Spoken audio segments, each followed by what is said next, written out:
Hey everyone, so we're going to discuss in these videos about what to expect when you get hospitalized. We're going to divide it into two videos. The one is for elective or operations, elective surgery, and the other one is for surprise and trauma. So maybe you've got somebody that you know that ended up in ICU with COVID, or somebody that you've been in hospital with COVID, or you're worried about it and what to expect. So for the first video, we're going to tackle operations. So I am going to be looking at my notes just so that I don't forget something. So behind me, I've brought some things to show that you might encounter, and it's just so that you understand a little bit more of what's happening around you. A hospital can be very cold, calculated, and people at the moment with a COVID epidemic or pandemic look like Martians with masks and glasses and everything, and there's a lot of distancing from the staff. But you must know that at any point you are welcome to ask questions. And if they ignore you, then ask somebody else. So this is a basic nursing uniform. Every hospital has its own uniform. And then you don't have to understand everything, but it's just as an idea. So this is a registered nurse. So this is a hospital, the basic epaulette. You'll have the maroon epaulette. This badge over here says they're registered with the South African Nursing Council. So every nurse has to register every year with the council, and these guys make sure that we're doing our job properly. Then these bulkies over here are different colors, just mean different areas that you've worked in and that you've studied in. So the black or the dark blue is a psychiatric. Then you've got the yellow and the green, which is the midwifery and the primary health care. So if you are in a ward, you will have at least one of these sisters that's working with you or for you. But then there'll be a lot of carers around and a lot of nurses that might have a white epaulette, which is a staff nurse, and they are often in charge of a whole area, and they're very important in the ward. And then you've got the other guys that are carers and the assistant nurses who are there to look after you. So I'm sure you know what this is. This is a stethoscope. One side is for the adults, another side is for the pediatric little bodies. And then this is used to listen to heartbeats and to lungs. So if you've got COVID, pneumonia, or any lung problem, they'll put this on and listen to see if there's any fluid in the chest. Is your lung breathing properly on top, at the bottom? Is there enough air going in? For your heart, are there any murmurs? Are there any problems? And doctors can pick up a lot by using a stethoscope.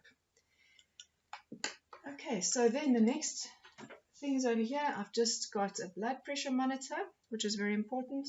It's an oxygen mask, which we'll go through in a different video. So this you don't need to be scared of. They put inhalations in the bottom over here, and that helps you to breathe better. If they put this on you, don't fight it. It's to help you to breathe, but it's got to be connected to the oxygen when they put it on you. Right. At the end of this video, I'd like you to maybe list for me at the bottom how many items you can see on display and what they are. And I'm very interested to know if any of you know what the blood pressure monitor's real name is, if you can write it down below. All right, cool. Let's move on.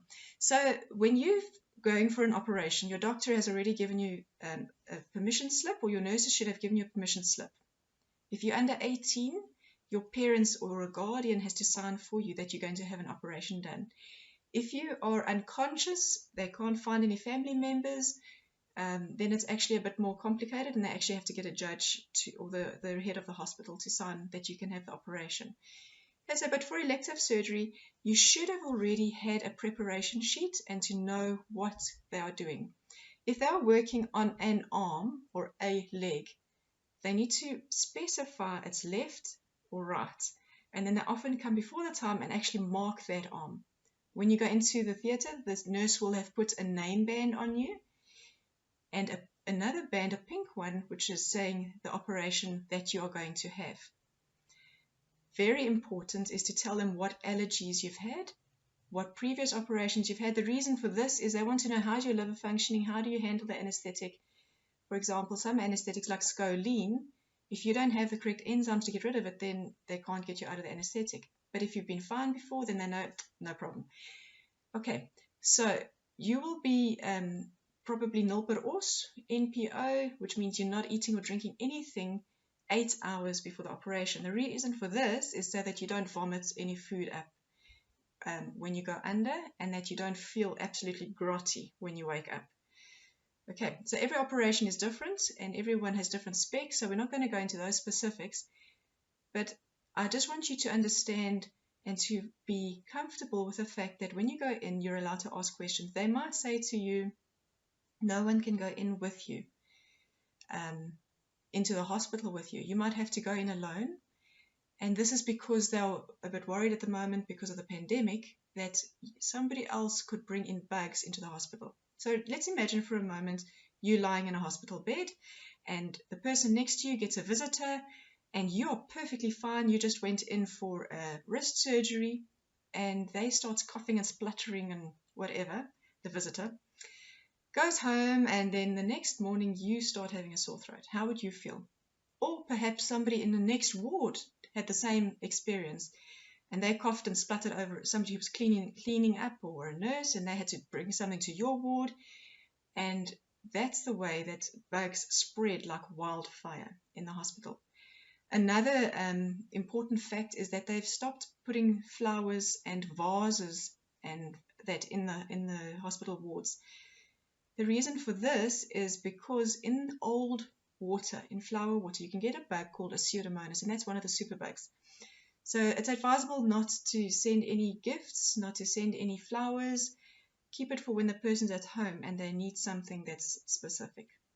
So I hope this video has been very helpful for you. If you have questions, please write them down below.